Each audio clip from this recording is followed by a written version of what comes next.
Bien, buenas tardes con todos. Ya que ha marcado ya su asistencia, vamos a empezar nuestra clase, ¿ya? El día de hoy vamos a revisar un grupo de patologías que están catalogadas entre las enfermedades difusas del tejido conectivo. Este grupo son las miopatías inflamatorias y como su nombre lo dice, es un conjunto de patologías que compromete el músculo, ¿no? Específicamente el músculo estriado. Entonces, no es una sola patología, sino es un grupo heterogéneo de enfermedades en las cuales la característica más importante es la debilidad muscular proximal y la inflamación no supurativa del músculo esquelético. Ya con algunos de sus compañeros hemos tenido la oportunidad de conversar acerca del compromiso muscular. Recordemos siempre que la debilidad muscular puede ser proximal o puede ser distal. Cuando la debilidad es proximal, me refiero a proximal entre cintura escapular y cintura pélvica, entonces estaríamos frente a un compromiso muscular. Cuando la debilidad es distal, lo más probable es que sea un compromiso neuropático. Entonces, recordemos siempre que la característica clínica más importante de las miopatías inflamatorias, debilidad muscular proximal, con inflamación, pero no de tipo infecciosa. Acá tenemos, por ejemplo, los criterios que utilizamos para catalogar las miopatías inflamatorias.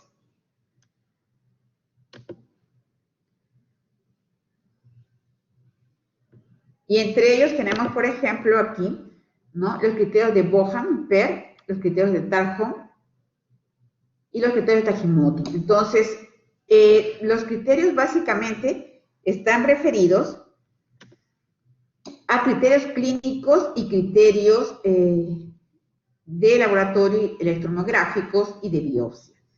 Si ustedes observan, en todos los casos, lo importante es la debilidad muscular proximal. Es el criterio clínico más importante. A veces la patología muscular se acompaña también de patología dérmica. En ese caso hablamos de dermatomiositis y cuando solamente es muscular de polimiositis. ¿De acuerdo? Vamos a revisar poco a poco los demás criterios. Permitimos comparar los criterios de Bohan y Peter, de Tarhon y de Tanimoto, van a ver que el criterio clínico básicamente es la debilidad proximal y también del problema dermatológico, ¿no?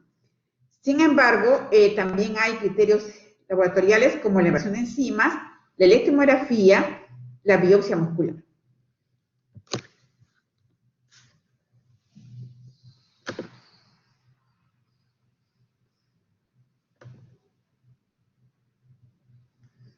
Tenemos aquí también, más específicamente, para que podamos ver los parámetros, el compromiso muscular. ¿Por qué se caracteriza? Por una debilidad muscular proximal, progresiva y simétrica. Esta característica es importante de la simetría, porque si tenemos un paciente con solamente debilidad en un solo brazo, entonces no podemos pensar en estas patologías. Cuando se presenta la debilidad muscular es en los dos brazos o las dos piernas, es con tendencia a la simetría. Sin embargo, puede ser que un paciente tenga más compromiso muscular en brazos o más compromiso muscular en piernas, ¿no? Pero en ambos miembros va a tener compromiso muscular. No puede ser solamente una monoparesia o una monoplejía, tiene que ser simétrico.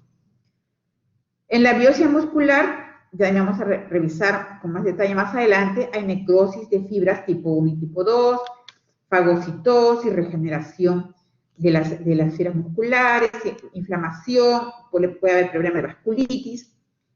La elevación de las enzimas musculares, particularmente hablamos acá de TGO, TGP, deshidrogenasa láctica y sobre todo la creatinina fosfoquinasa. También la aldolasa es otro criterio que podemos usar para el diagnóstico. La electromiografía, vamos a revisar más adelante. Y acá, como otro criterio clínico importante, son las características dermatológicas, ¿no? Ahí tenemos el exantema heliotropo, tenemos las pápulas de Gottron, ¿no? Las manos de mecánico, etc. Observamos aquí entonces cuando, según estos criterios de clasificación, el diagnóstico definido en la polimiositis es cuando tiene 4, ¿no? Sin exantema. En cambio, la dermatomiositis, 3 o 4 más exantema. Exantema se refiere al compromiso dérmico. Probable que tiene 3 más exantema en el caso de la dermatomiositis y sin exantema en el caso de la polimiositis. El posible 2 en polimiositis y 1 en la dermatomiositis más exantema. Entonces, cuando hay compromiso a nivel dérmico, frente a una dermatomiositis, y cuando es polimiositis sin compromiso dérmico.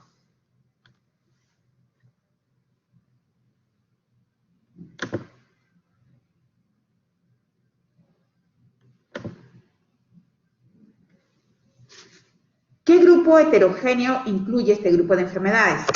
Polimiositis, dermatomiositis juvenil. Este grupo tiene algunas características especiales, por eso lo han separado y generalmente tiene una presentación sobre todo en adolescentes. También las miopatías pueden estar asociadas a neoplasias. ¿Ya? Cuando tenemos pacientes, sobre todo mayores de 50 años, con estos diagnósticos debemos estar obligados a buscar una neoplasia oculta o una neoplasia a futuro. Miopatías también asociadas a enfermedades de colágeno. Enfermedades, por ejemplo, como el eritematoso, la esclerodermia, la artritis reumatoide, pueden tener compromiso muscular.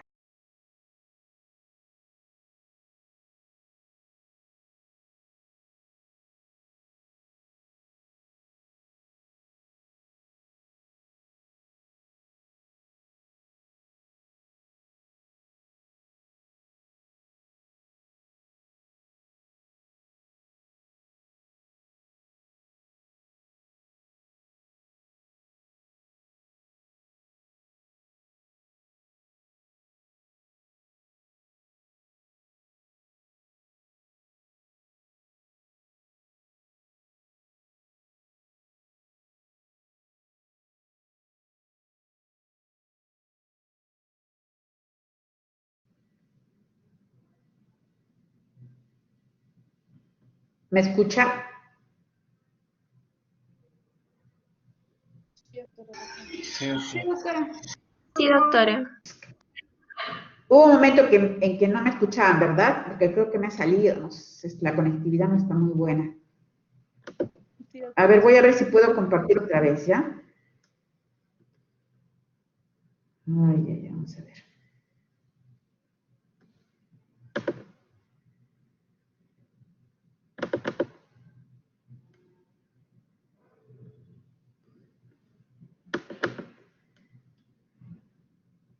¿Están viendo el PPT?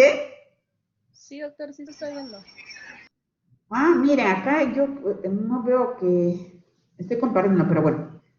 Entonces vamos a seguir. Y si es que no lo ven, me avisan, por favor, porque yo acá en la pantalla estoy como si no pudiera compartirlo. Voy a tener que ir afuera, vamos a ver ya. Bien. Como les decía, polimiositis, dermatomiositis juvenil, miopatía asociadas a neoplasia, enfermedades de colágeno y miopatía por cuerpos de inflamación. Las miopatías inflamatorias en cuanto a la epidemiología, realmente son enfermedades muy poco frecuentes. El rango en los estudios que se han realizado está en un 0.5 a 8.4 por millón. Su edad de inicio tiene un patrón bimodal, entonces hay un pico entre los 10 a 15 años en niños y otro entre los 45 y 60 años en adultos. Por eso es que les hablábamos de la dermatomiositis juvenil. La miopatía que está asociada a colagenopatías generalmente va a coincidir la miopatía con la edad de frecuencia de la enfermedad del tejido conectivo. Por ejemplo, en los pacientes con lupus que están, su edad de frecuencia es mayor en mujeres de edad fértil, también va a ser justamente la miopatía asociada al lupus durante esta edad. Las miopatías asociadas ya se presentan sobre todo en personas mayores de 50 años.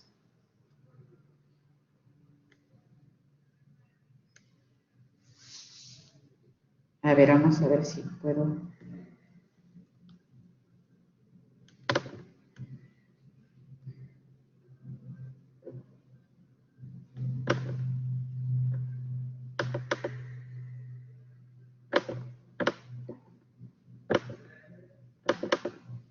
¿Están viendo la diapositiva de epidemiología? Sí, doctora. Ya. Sí, doctora. Ok.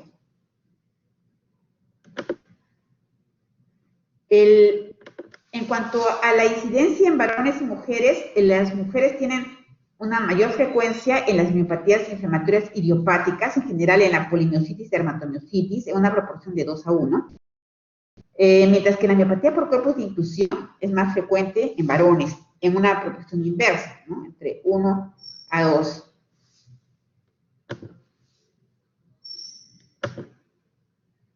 En este cuadro, vamos a ver si...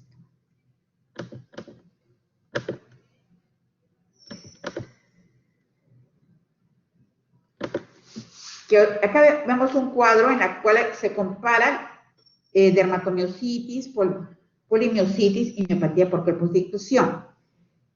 En el caso de dermatomiositis, el sexo femenino es el más comprometido y polimiositis, como hemos mencionado, mientras que en miopatía por cuerpos de inclusión, el sexo masculino.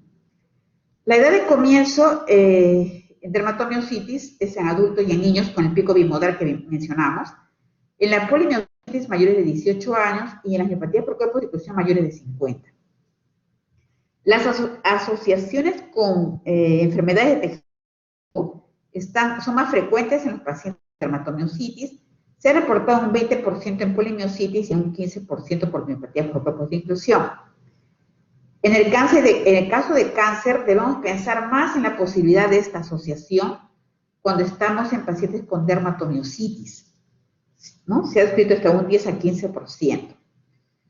La tendencia familiar está más frecuentemente asociada con la miopatía por cuerpos de inclusión. La respuesta al tratamiento es mayor con la dermatomiositis y polimiositis y no se encuentra una buena respuesta al tratamiento, sobre todo de corticoides, con la miopatía por cuerpos de inclusión. Hay una serie de autoanticuerpos presentes en estas patologías, sin embargo, la sensibilidad y especificidad no es muy alta.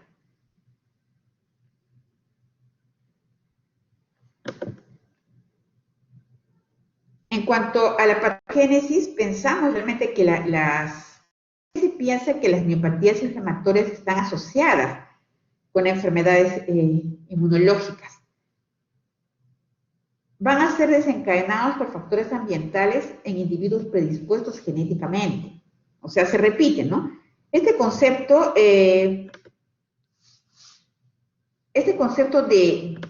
sobre la causa de las enfermedades autoinmunes es importante conocerlo porque se repiten casi todas las enfermedades autoinmunes, en las cuales se menciona que no sabemos la etiología exacta de por qué se desencadena, ¿no? Entonces, muchas veces incluso nos preguntan ¿por qué me sucede esto a mí? Realmente no se conoce, no tenemos la etiología exacta de estas enfermedades. Sabemos que hay un factor genético predisponente, por eso hay una tendencia familiar. Cuando tenemos un paciente con sospecha de enfermedad autoinmune y tenemos familia o familiares con antecedente de estas enfermedades, esto aumenta la posibilidad. Por ello hay esa tendencia del factor genético, pero viene un factor ambiental y lo desencadena. Bueno, para las miopatías autoinmunes también se repite ese factor, ¿no? Un factor genético y un factor ambiental que lo va a desencadenar. Además, que se han encontrado una serie de anticuerpos circulantes en estas enfermedades que nos ayudan a pensar en la patología autoinmune. También los estudios de anticuerpos y de interleuquinas inflamatorias. Vamos a ver.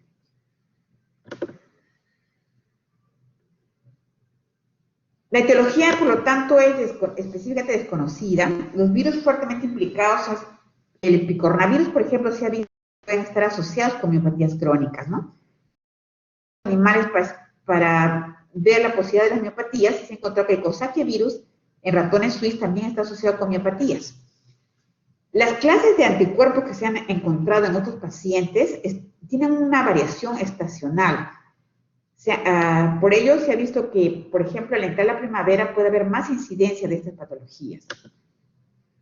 En la primera mitad del año hablamos, por ejemplo, del síndrome antisintetasa, ¿no? En el hemisferio norte. Estos estudios se han hecho en el hemisferio norte y se encuentra que una presentación especial de estas patologías son más frecuentes en la primera mitad del año, mientras en la segunda mitad del año se encuentran algunas patologías con anticuerpos, por ejemplo, como el SRP, ¿no? Los factores genéticos también son importantes. El HLA-DR3 se ha visto que incrementa un riesgo para desarrollar miopatías inflamatorias, así como el anti-Jo1, que está asociado con el HLA-DR52. Entonces, por estas manifestaciones es que se puede asociar con enfermedades autoinmunes. Ahora vamos a ver si permite ver todo esto.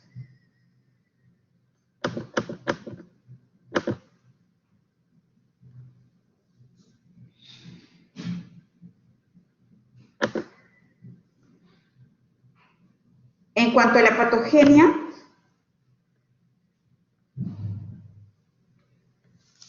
los pacientes caucásicos, por ejemplo, el HLA-DR3 y DR6, son los que están asociados también con la mayor incidencia de miopatías inflamatorias.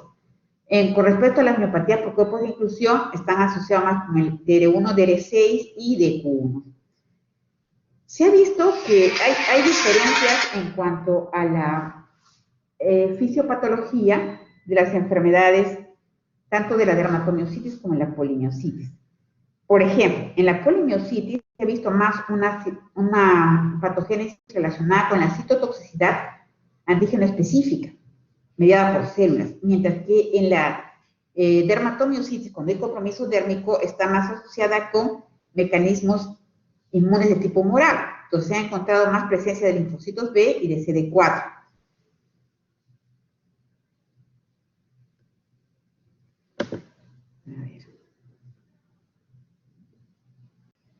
Vamos a ver aquí algunos esquemas, por ejemplo.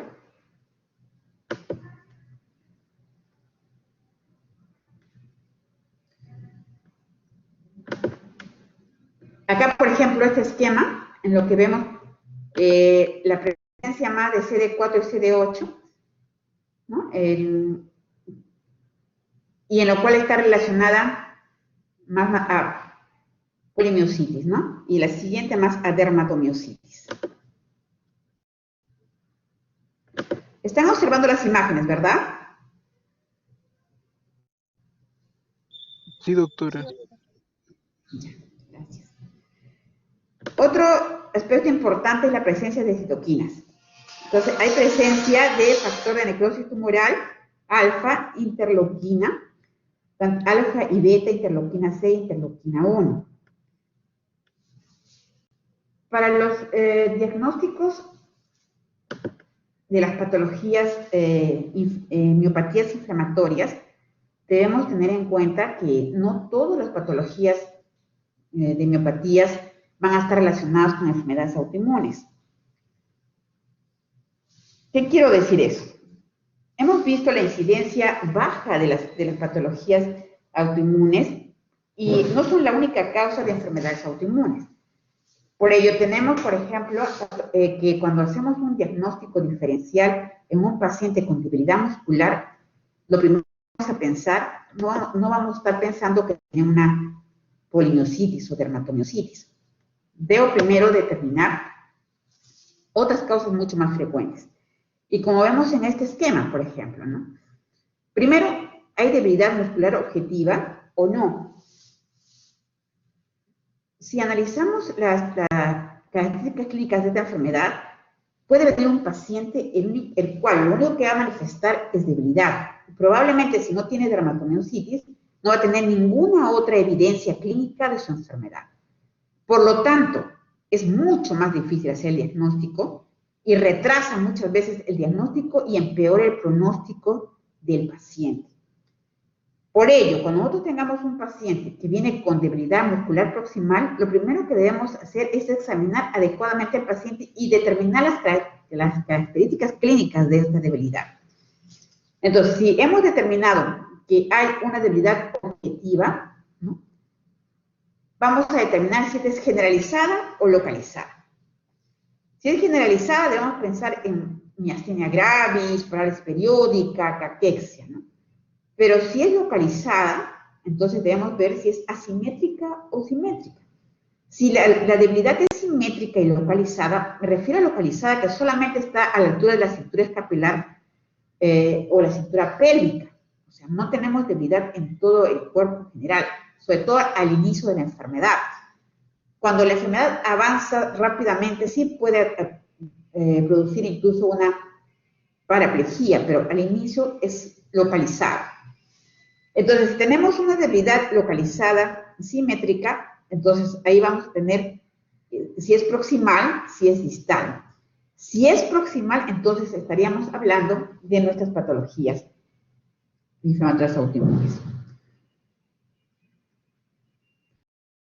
Recordar en nuestro esquema dónde estaría localizado nuestro problema en estos pacientes. No va a estar a nivel del sistema nervioso central, entonces no tenemos que tener manifestaciones de compromiso en el sistema nervioso central. No va a estar localizada a nivel de médula, está localizada a nivel muscular. El problema es a nivel muscular. Por lo tanto, cuando tenemos un cuadro de dermatomiositis o polimiositis, no tenemos que tener asociado con compromiso neuropático o de otro tipo del sistema nervioso.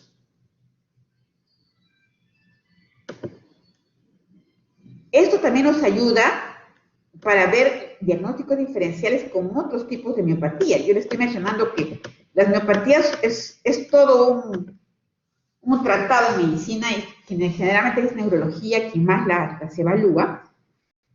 Entonces vamos a tener miopatías inflamatorias, que es la primera que vemos en el cuadro. Sin embargo, hay distrofias musculares, que son generalmente patologías congénitas, y eso nos va a ayudar a detectar la historia clínica, porque van a ser pacientes que van a manifestarnos debilidad desde la infancia, ¿no? Hay síndromes miotónicos también, hay miopatías congénitas también de otras causas miotubulares, por ejemplo, hay miopatías metabólicas, hay miopatías endocrinológicas, y estas son más frecuentes. De todos los grupos que hemos revisado hasta ahora, las miopatías endocrinológicas tenemos que estar atentos, porque un problema de tiroides, un problema de paratiroides, ¿no?, problemas adrenales o de la pituitaria podrían dar debilidad muscular. Otra causa muy frecuente de miopatías no autoinmunes también es la presencia de drogas como causantes de estas miopatías. Y en nuestra historia clínica debemos siempre buscar antecedente de iniciar algún tratamiento, alguna sustancia tóxica que haya podido ocasionar la debilidad muscular en nuestros pacientes.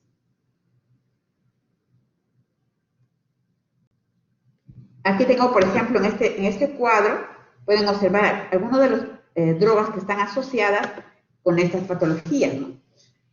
Por ejemplo, la ciclosporina, la cimetidina, clorfibrato, cloroquina, colchicina, los corticosteroides. Hay que tener mucho cuidado también en la historia clínica, porque los corticoides en general pueden producir, sobre todo en dosis altas, debilidad muscular. Y los corticoides además son tratamientos de las miopatías inflamatorias. El etanol, la heroína, la hidralazina, la penicilamina también son medicamentos que pueden ocasionar debilidad muscular. Entonces, en nuestra historia clínica debemos remarcar si este paciente tiene antecedentes de haber iniciado o tratamiento con alguno de estos medicamentos. Hay miopatías también asociadas con agentes infecciosos, como bacterias, parásitos, ¿no?, y virus. Las bacterias como las riquexias, por ejemplo, parásitos como la citicercosis, y virus como Coxsackie, ecovirus, influenza, enovirus, varicela zoster, también pueden dar miopatías incluyendo al VIH y hepatitis B. Entonces, también debe estar incluido en nuestro diagnóstico diferencial. Puntualizándolos más en el aspecto del cuadro clínico, entonces vamos a remarcar lo que nos ayuda a sospechar en estas patologías. Debilidad muscular proximal simétrica. ¿Cómo yo voy a detectar la debilidad muscular proximal simétrica? Generalmente los pacientes empiezan a presentar dificultad, por ejemplo, para peinarse. Entonces, el paciente dice, ya no puedo peinar, no puedo coger algo que esté sobre su cabeza, no pueden levantarse del water, no pueden subir escaleras, no pueden subir a un vehículo, no pueden incorporarse solos en la cama, pero sí tienen una debilidad, tienen una fuerza muscular distal conservada. La fuerza distal está conservada, los pacientes tienen buena fuerza en manos, tienen buena fuerza en pies, pero no tienen fuerza para poder levantar brazos o para poder levantar las piernas. Y a medida que progresa, tienen ya una disminución en la fuerza central. Tenemos que ayudarlos a levantarlos de la camilla. Es importante cuando nosotros tenemos a nuestros pacientes observar desde cómo es el paciente. Ustedes pueden ver al paciente que entra normalmente caminando, pero cuando le piden que se sienta, no puede incorporarse, por ejemplo, de la silla, sobre todo si esta se encuentra un poco baja. Y le piden que se eche la camilla y el paciente no puede levantar la cabeza de la camilla, ¿no? Cuando este cuadro está avanzando, porque también compromete los músculos flexores del cuello. Entonces el paciente no puede levantar la cabeza de la camilla. Y cuando le piden que se levante la camilla, no puede levantarse. Uno tiene que observar todos esos aspectos para darse cuenta de la debilidad del paciente. Porque probablemente si ustedes evalúan la fuerza en las manos va a estar conservada. Le van a pedir que flexione o dorsiflexione el pie y lo va a hacer. Pero tienen que evaluar, por eso en un examen neurológico adecuado, la fuerza proximal. Aparte de las manifestaciones musculares, de la debilidad muscular, algunos pacientes también pueden presentar síntomas sistémicos como fatiga, anorexia, ¿no?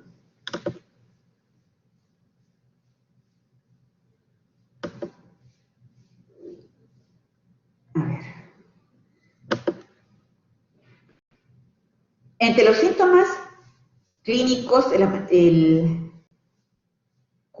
cutáneos, que son importantes para el diagnóstico de dermatomiositis, tenemos, por ejemplo, el rash en heliotropo. El rash en heliotropo es un rash eritematoso, medio-violáceo, que se presenta a nivel de los párpados, ¿no? Alrededor del ojo, que puede o no estar acompañado de edema. Es simétrico, no van a tener la presencia de un eritema solamente en un ojo, en ambos ojos. Otra manifestación también importante entre las manifestaciones cutáneas que, como recuerdan, es para el diagnóstico de dermatomiositis, son las pápulas de Gotro. Las pápulas de Gotro son pápulas blancas, rosadas, a veces un poco violáceas, ¿no?, que encontramos a nivel de las prominencias óseas de las articulaciones, sobre todo las metacarpofalángicas, las interfalángicas proximales y las distales. Vamos a ver unas fotos acerca de este compromiso cutáneo a nivel de la piel que cubre las articulaciones. A veces también se han evaluado en codos, rodillas y pies. Otra manifestación aparte tenemos al eritema malar, semejante a lo que vemos en el lupus eritematoso, boiquilodermia también, cambios ungueales y cuticulares a nivel de las uñas, ¿no? Entonces lo que se llama como manos de mecánicos. Luego vamos a revisar también algunas fotos sobre las manos de mecánico, en la cual se ve la hipertrofia de la cutícula, a veces lesiones tipo vasculíticas en las uñas.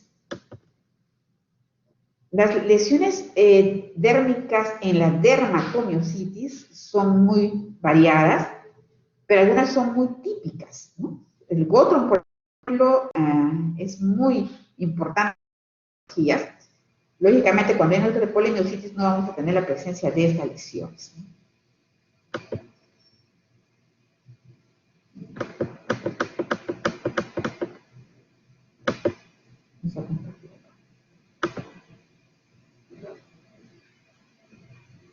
El inicio, vamos a hablar sobre los inicios de la patología. Hay diferentes formas de evolución de la enfermedad. El más frecuente es el inicio insidioso. Ya es entre 3 a 5 meses. Hay pacientes que presentan un inicio muy agudo, otros subagudo, que es el insidioso, y otros muy crónico. El inicio agudo puede evolucionar entre días hasta semanas, con un cuadro muy grave. El más frecuente insidioso entre semanas a meses. Y el crónico puede ser hasta 2 años. Los músculos proximales más afectados son cadera y hombros, pero también puede ser los músculos del 50%. Además, también puede haber disfunción esofágica con disfagia, ¿no? O también puede haber debilidad a nivel de la musculatura faríngea con disfonía. Generalmente cuando haya presencia de esta sintomatología debemos estar alertas, porque ya está anunciando compromisos de musculatura muy riesgosa. Cuando un paciente ya tiene disfonía o disfagia, podríamos estar ante el anuncio de una parálisis de los músculos respiratorios. Casos graves de miopatía inflamatoria pueden llegar a paros respiratorios y muerte del paciente. Entonces hay que tener mucho cuidado con esta sintomatología.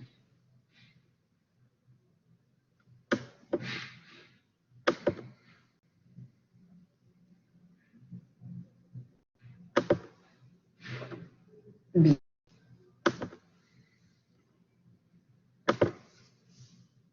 Se puede asociar también a estas molestias presencia de mialgias y artralgias.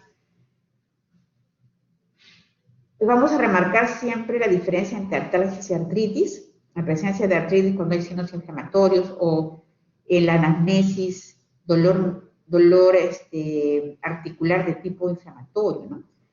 La artritis asociada a estas miopatías no es frecuente. Es más, cuando yo tengo una artritis muy marcada, estoy obligado a hacer diagnóstico diferencial con enfermedades como artritis reumatoide, ¿no? Otro tipo de enfermedades de uso del tejido conectivo. Pero sí, por ejemplo, en el síndrome antisintetasa se puede ver artritis franca, pero no es lo frecuente. El fenómeno de Raynaud, estamos viendo que no está en ninguno de los criterios de clasificación de las enfermedades. Sin embargo, es uno de los signos y síntomas más frecuentes en las patologías en general, siendo más frecuente en la esclerodermia. Entonces, también puede haber fenómeno de Raynaud en estas pacientes, también puede haber. Cuando hay compromiso pulmonar, lo que se ha descrito es más fibrosis pulmonar y neumonitis intersticial. Y como complicación, se ha descrito lo que es la neumonía por aspiración, cuando hay debilidad, sobre todo a nivel de músculos faringeos, cuando hay disfagia, y cuando también el paciente, por ejemplo, ha sufrido de una neumonía o tiene paro respiratoria, la posibilidad de aspirarse, ¿no? Entonces, tengamos siempre recordar que cuando hay una artritis importante, entonces pensemos obligados a descartar otras patologías. Aquí hay algunas imágenes de una miositis y ven el edema palpebral. No se ve bien el eritema en heliotropo, pero podemos observar el edema palpebral de la paciente. Vamos a ver otra foto en la que se puede ver más el heliotropo. Acá, por ejemplo, podemos observar las manos de mecánico, ¿no? Con hipertrofia. No tenemos aquí lesiones en astilla, como vamos a ver. Acá tenemos unas lesiones en gotro, con lesiones acá medio rosadas, violáceas, a nivel de las articulaciones metacarpofalángicas.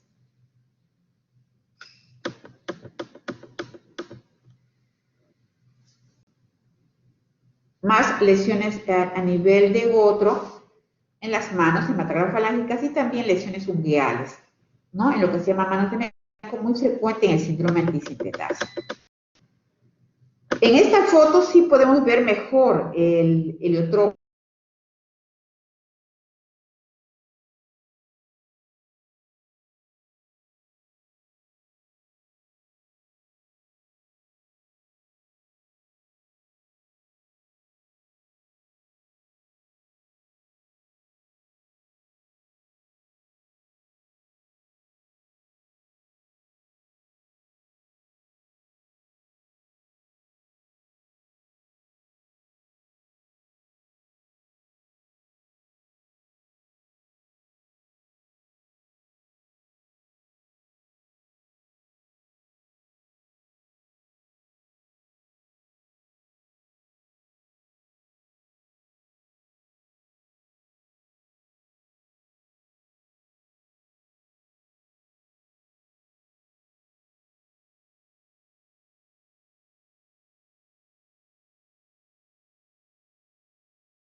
Ok, ahora sí me ve. Sí, doctora. Ok, sí me botó otra. Bueno, ahora sí puedo ver las imágenes.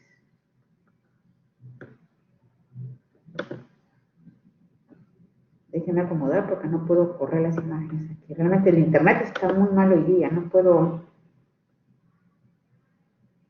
A ver, a ver, a ver.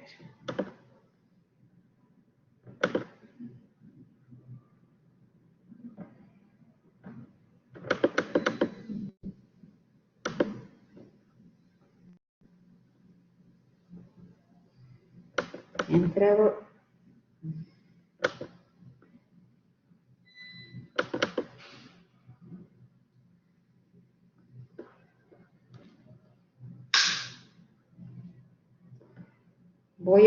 No me permite pasar las diapositivas, voy a tener que volver a salir un ratito, por favor.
De verdad no puedo compartir el resto de las diapositivas, no puedo volver a abrir. ¿Ha pasado eso antes?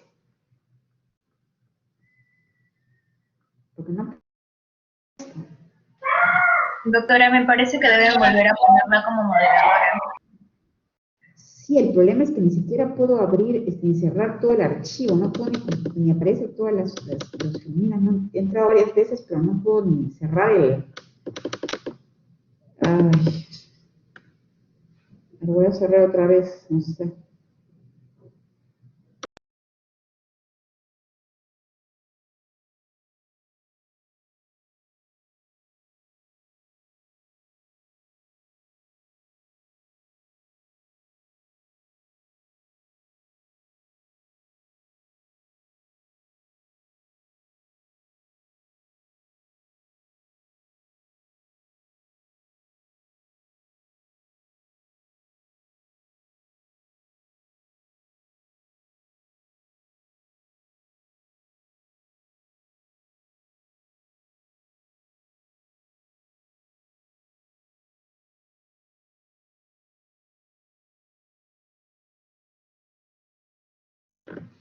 Ok, Tienen razón, debe pasar eso porque no puedo pasar la celular. Rápido.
Vamos a esperar un ratito, chicos, de verdad que no me, por error no me han colocado como moderadora de la clase, por eso es que no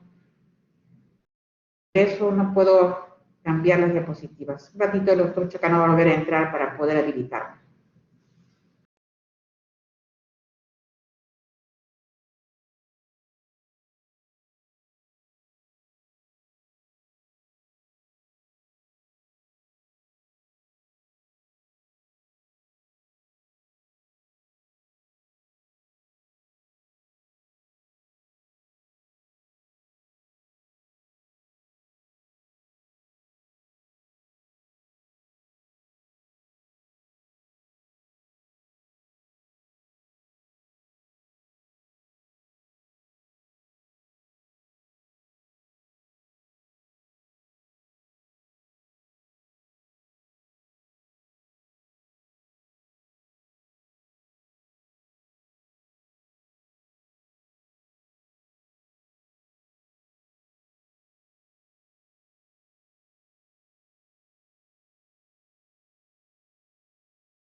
Bien, entonces continuamos con las imágenes. Otra manifestación que se puede presentar en los pacientes con dermatomiositis es la calcinosis. Entonces, podemos observar depósitos de calcio a nivel de la tejido celular subcutáneo y vemos como en la figura, con la imagen de la pantalla, ¿no? Secreción que se parece mucho a la pasta dental y que se encuentra depositado en el tejido celular subcutáneo, que puede ser en cualquier parte del cuerpo, incluso puede haber en cara. Y eso es otra característica que se puede ver en la dermatomiositis. Y como vemos en la radiografía, justo como son depósitos de calcio, observamos también la presencia de depósitos de calcio en las partes blandas.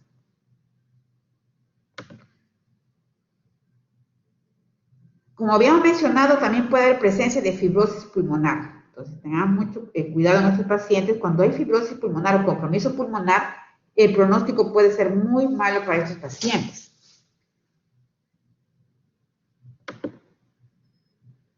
Esto es una tomografía, ¿no? En la cual se puede ver también algunas incidencias de fibrosis pulmonar. ¿Qué otros órganos pueden estar comprometidos en las miopatías inflamatorias? El corazón. Algunos pacientes pueden presentar solamente anormalidades electrocardiográficas leves, otros pueden presentar incluso insuficiencia cardíaca o arritmias severas o cardiomiopatías.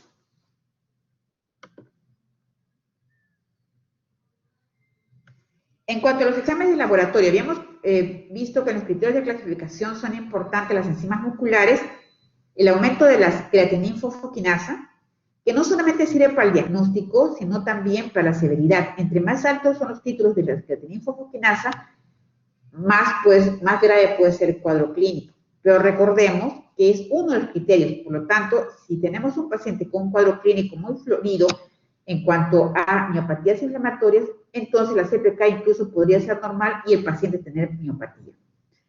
La CPK además nos permite también hacer el seguimiento. Cuando estamos tratando a un paciente con miopatía, si en un control vemos que hay un incremento de la creatininfosfoquinasa, cuando ya habíamos visto con una buena evolución que estaba disminuyendo, también nos podría indicar que este paciente está empeorando nuevamente.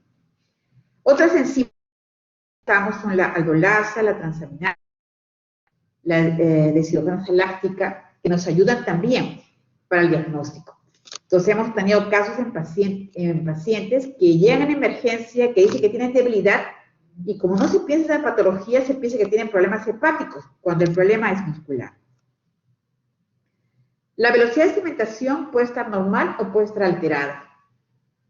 En valores mayores de 50, solamente en un 20% de los casos. Normal, por lo menos en un 50%, o sea, tampoco se encuentra incrementado en todos los pacientes. Y si nosotros resumimos hasta acá, vemos que los exámenes para este tipo de enfermedades no se piden en forma rutinaria. Por lo tanto, tenemos siempre que tener en cuenta estas patologías para pensar en ellas cuando se presentan, porque los exámenes pueden salir totalmente normales y el paciente puede estar iniciando alguno de estos cuadros.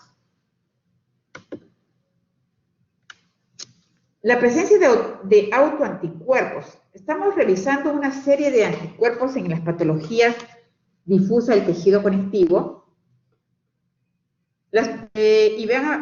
Vamos a mencionar algunos anticuerpos que no son tan frecuentes, no están como los anticuerpos antinucleares del lupus. Son de baja sensibilidad, pero son importantes mencionarlos en estas patologías, ¿no?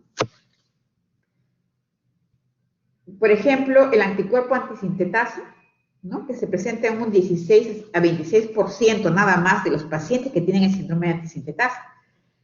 El anti-SRP o partícula de reconocimiento de señales, que también es otro anticuerpo que también su frecuencia es baja, 4% nada más, y que suele estar asociado con una polimiositis grave, muy aguda y refractaria con daño cardíaco. El anti-Mi2, o llamado también de ligasa nuclear, también es otro anticuerpo que también se presenta en esta patología con un 4 a 14% y está asociado más a dermatomiositis con una buena respuesta a corticoides. Las miopatías por grupos de inclusión también pueden presentar anti-Mi2 y la polimiositis, pero con una frecuencia de 4 a 14%. Anti-PMS1 es una enzima de segregación postmeiótica que no tiene una relación clínica clara, ¿no? Se han visto en algunos pacientes, pero no está relacionada específicamente a ninguno. La electromiografía era otro de los exámenes que están considerados en los criterios de clasificación de estas patologías. Y entre ellas tenemos el potencial, ¿qué evaluamos en una electromiografía? Potenciales con unidad motora que se ve de baja amplitud y de corta duración. Fibrilaciones con presencia de ondas agudas e irritabilidades de inserción. Cuando hacemos el estudio de electromiografía, el neurólogo evalúa y produce ruido al hacer el examen, ¿no? Entonces, cuando hay una irritación muscular, se produce un sonido así como la nevada, como cuando cae granizo, Y ese es el ruido que produce las fibrilaciones por la irritación de las fibras musculares. Recordemos que la electromiografía, ¿no?, va a evaluar justamente la conducción nerviosa y también la función muscular, pero básicamente vamos a evaluar la alteración muscular que se presenta en esta patología, la irritación del músculo, porque el músculo está inflamado, está siendo lesionado. En casos muy severos, destruye la masa muscular en forma importante y el paciente, si nos demoramos en el diagnóstico, el paciente puede quedar cuadripléjico por el resto de su vida si es que no hace un paro respiratorio con músculos respiratorios y fallece.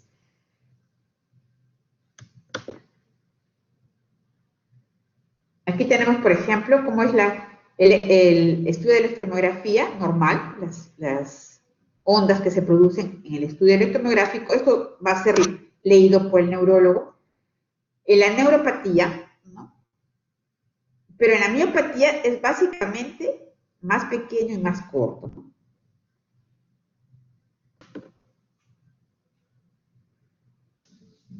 Como lo mencionamos nuevamente en los criterios de clasificación, no todos los pacientes van a tener electromiografía alterada. La triada completa que hemos mencionado es solamente un 40%. Va a haber pacientes que pueden tener electromiografía normal. Nuestro medio incluso puede ser muy alto. La electromiografía depende mucho también de la persona que lo realiza, ¿no?, de la persona que lo realiza. Mejor rendimiento también es en músculos paravertebrales, pero no se realizan en forma rutinaria.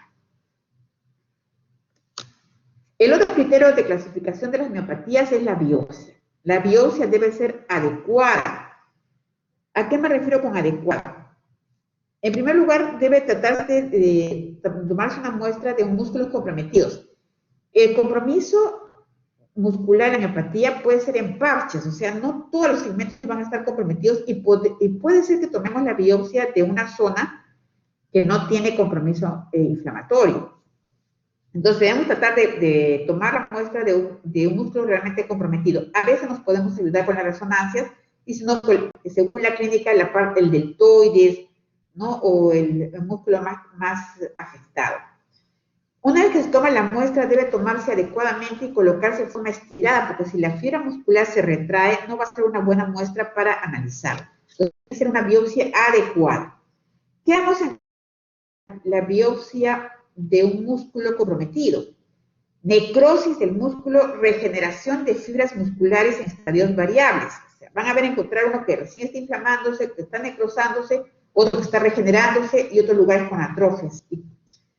Entonces, no todas las lesiones van a ser al mismo tiempo igual, van a tener diferentes estadios.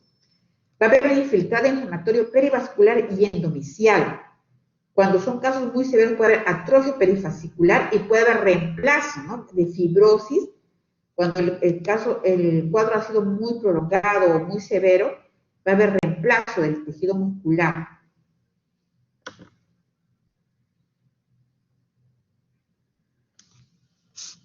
La biopsia de los pacientes con dermatomiositis puede ser muy característica, que puede llegarse al diagnóstico únicamente por el estudio histológico, aún en ausencia de exantema cutáneo.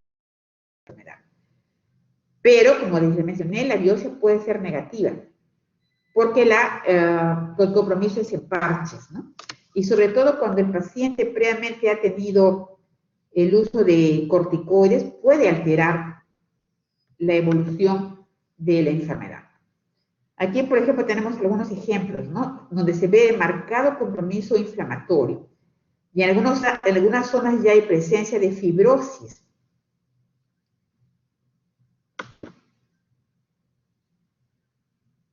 En la biopsia muscular.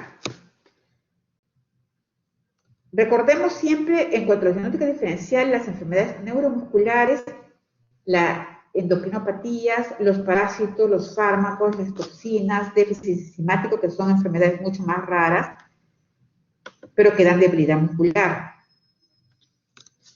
Hablando específicamente de la dermatomiositis en el adulto, recordemos que es el eritema heliotropo, las pápulas de Goto. También se menciona la presencia de un eritema macular, con un eritema rosado, rojizo, en la parte anterior del hombro y del cuello, en lo que le llaman el signo del chal. Y cuando este tipo de lesiones están en la parte posterior, también el signo de vena, cuello superior y tórax. Vamos a ver algunas imágenes para que vean el chal y el signo en V. Esta imagen en heliotropo, gotro, ¿no? También hay gotron acá en las articulaciones, interfalancas proximales, algo en las interfalancas distales. Este gotron un poco más claro, lesiones a nivel de las articulaciones. No se ve artritis, simplemente las lesiones cutáneas. Las manos de mecánico, con hipertrofia cuticular, algunas lesiones en astilla, vasculíticas. Acá en una toma más cercana, acá sí puede ver una lesión vasculítica, que son como en astillas rojizas, ¿no? Ahí está, ¿no? Este es el signo en B, en la parte del tórax, ¿no? Macular, lesiones maculares. Cuando es en la parte posterior, es el signo del chal. Lo que vimos en una imagen anterior, la presencia de calcinosis en dermatomiositis juvenil es mucho más frecuente. Les he mencionado bastante sobre el síndrome antisintetasa. Bueno, vamos a precisar que es el síndrome antisintetasa, que está presente en mujeres de edad media, presentan fiebre, ya hemos mencionado la miopatía inflamatoria, esa debilidad muscular proximal, con mala respuesta al tratamiento. También puede haber compromiso pulmonar de forma de PIT, ¿no? Fibrosis pulmonar, lesiones cutáneas como las manos de maquinista o de mecánico, artritis seronegativa con factor reumatoide negativo y síndrome de Raynaud. Este famoso síndrome antisintetasa generalmente es de mal pronóstico por la mala respuesta que tiene al tratamiento.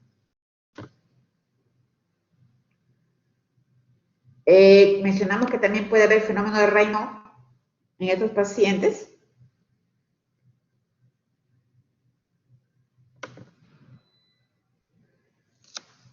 Eso más es para mencionar algunos de los avances que se están haciendo en este grupo de enfermedades, ¿no? Ya hemos mencionado la anti-Mi1, PX, son una serie de anticuerpos que podrían estar ayudando en el futuro para predecir la evolución de estas enfermedades, ¿no? Pero más esto como curiosidad. Síndrome NXP2 también, se ha visto que está relacionado en población italiana, está más en dermatomiositis, en enfermedad más grave, también se ha visto en japoneses.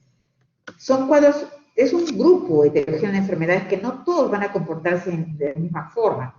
También se ha escrito un síndrome anti-NPX2, que es más en niños, cual hay calcinosis, ¿no? Hay de intestinal.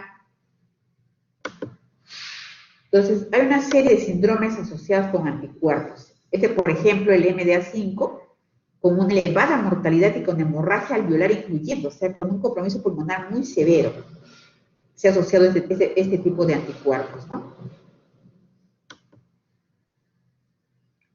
El MDA5 también, menos miopatía, pero sí es dermatomiositis. Entonces, hay cuadros en los cuales la dermatomiositis es lo más marcado, el compromiso dermatológico que hemos mencionado, y el compromiso muscular es muy leve, o a veces ni siquiera es clínicamente detectable, y más con síntomas generales, signos cutáneos característicos. Entonces, el compromiso dérmico es lo que más resalta.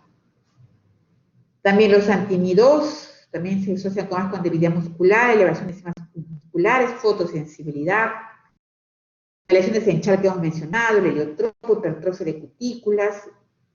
Generalmente tiene un buen pronóstico, ¿no? Cuando hay el signo del chal y el heliotropo. No hay enfermedad pulmonar.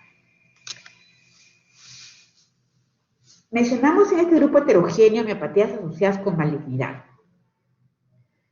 Se han asociado en un 7.24% de las neoplasias que pueden estar asociadas con una polidermatomiositis. El porcentaje aumenta con la edad, entonces en mayores de 50 años es más frecuente la presencia de malignidad. Si yo tengo un paciente con reciente diagnóstico de dermatomiositis, estoy obligado a hacer estudio para descarte de neoplasia oculta. Los tumores que más frecuentemente se han asociado son los de mama, pulmón, ovario, estómago, colon, útero, próstata y también leucemias y linfomas.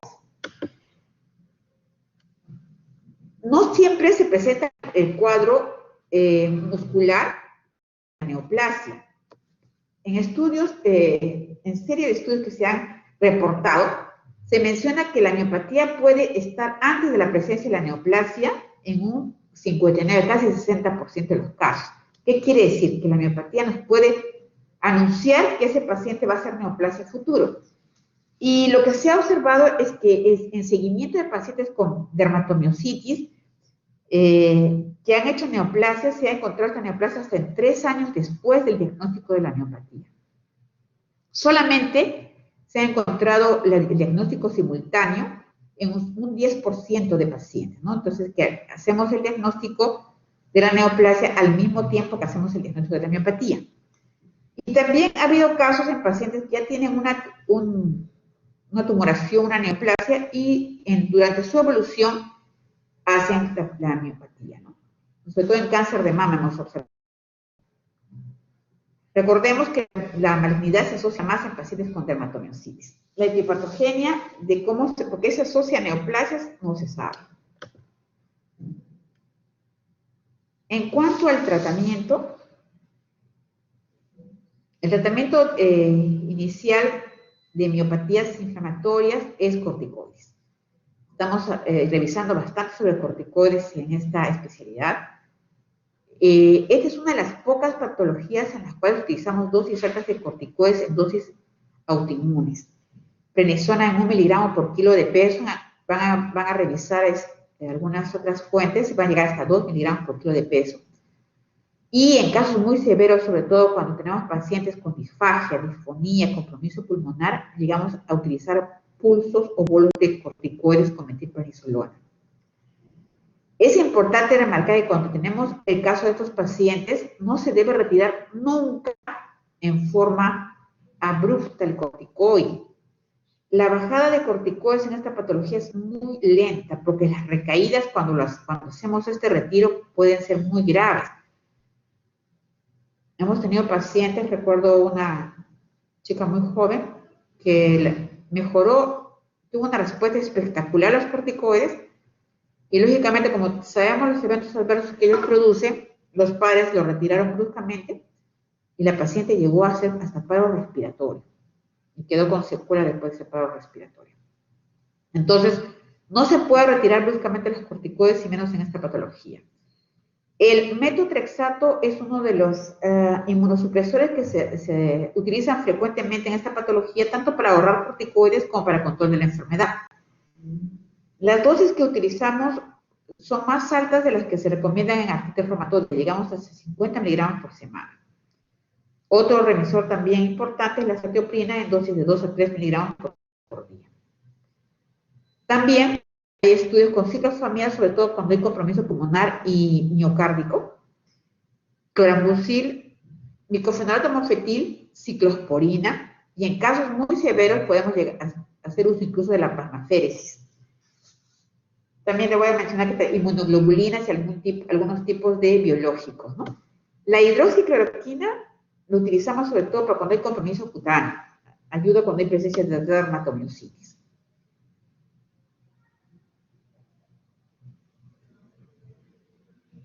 Entre los biológicos tenemos al infliximab, etanercept y el anti-C5-MAB, que todavía no está estandarizado, pero rituximab también es otro de los que utilizamos frecuentemente, antimaláricos y el tacrolimus.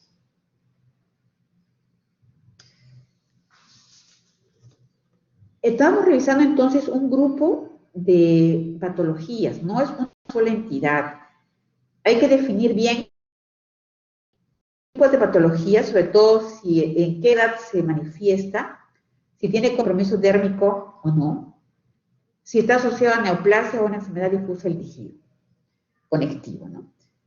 Remarcar en cuanto al criterio diagnóstico, ¿no? Son cuadros cuyo diagnóstico es sobre todo clínico.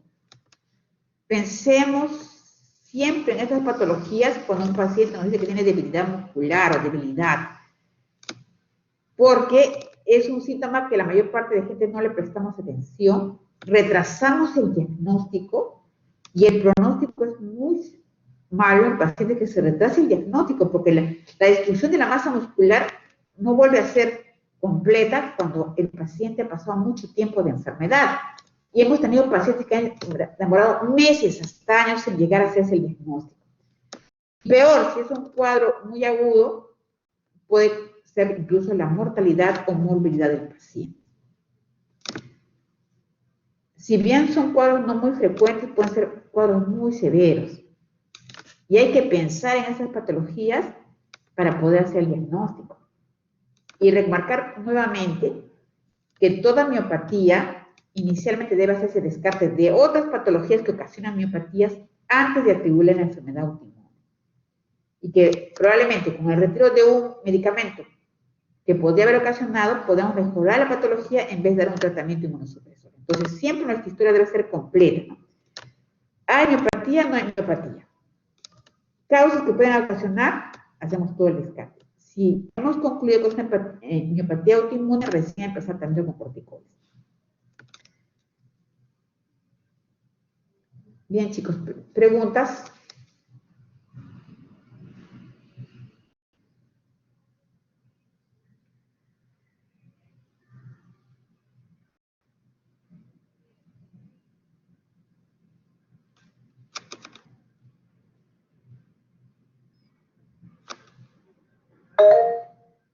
María Teresa.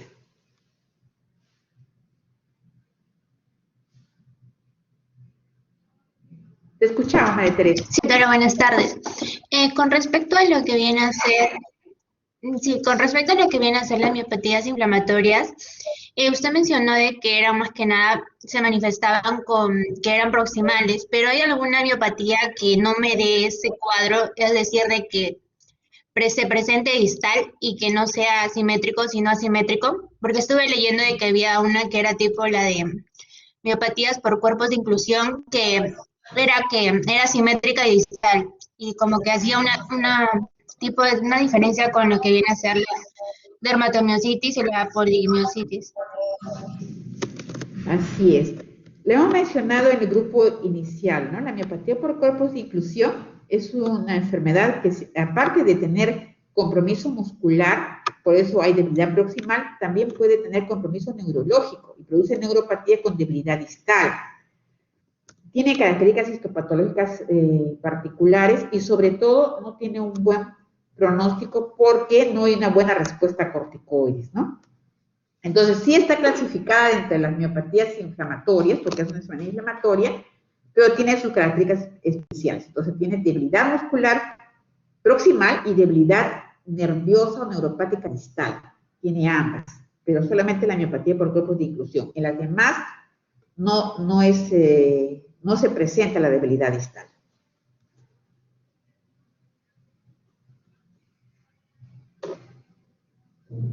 Ok, gracias. ¿Alguna otra pregunta, chicos? Adriana. Doctora, habló acerca de que había una miopatía que era asociada con enfermedades de colágeno. ¿A qué enfermedad de colágeno se asocia más esta miopatía? Entre las enfermedades difusas del tejido conectivo que se asocian con miopatía se encuentra, por ejemplo, la artritis reumatoide. La artritis reumatoide puede asociarse con debilidad muscular, pero generalmente la intensidad del cuadro no es tan severa como la miopatía inflamatoria primaria propia, ¿no? Otra patología que se asocia también es la esclerodermia. La esclerodermia también se puede asociar con miopatía, con debilidad proximal, ¿no? Pero generalmente también es muy leve comparada con la miopatía primaria. Así también tenemos al lupus eritematoso y a las vasculitis sistémicas, que pueden asociarse con miopatías. La presentación del cuadro depende de la edad ¿no? En la cual se presentan estas patologías, como dijimos antes, y generalmente la dosis de corticoides que utilizamos en esas miopatías asociadas a corticoides, asociadas, perdón, a enfermedades difusas del tejido conectivo, son más bajas que las que se utilizan en las miopatías inflamatorias, y son más suaves, más leves. Gracias, doctora. ¿Otra pregunta?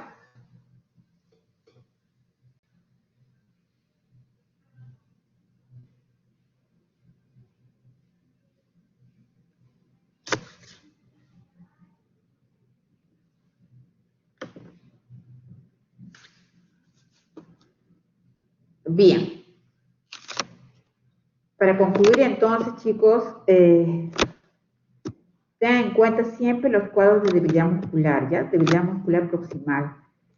Hagan anamnesis completas, exámenes físicos adecuados. Si no hacemos un examen físico adecuado ante un paciente que refiere debilidad, nos van a pasar esos casos. Y es importante que los detectemos a tiempo, por lo que les mencioné que puede incluso ser mortal, puede producir mortalidad en nuestros pacientes. Entonces, pensemos en estos cuadros que, a pesar que no son muy frecuentes, son muy importantes por su morbimortalidad. Bien, chicos, si no hay más preguntas, gracias por su atención y disculpen los problemas que hemos tenido.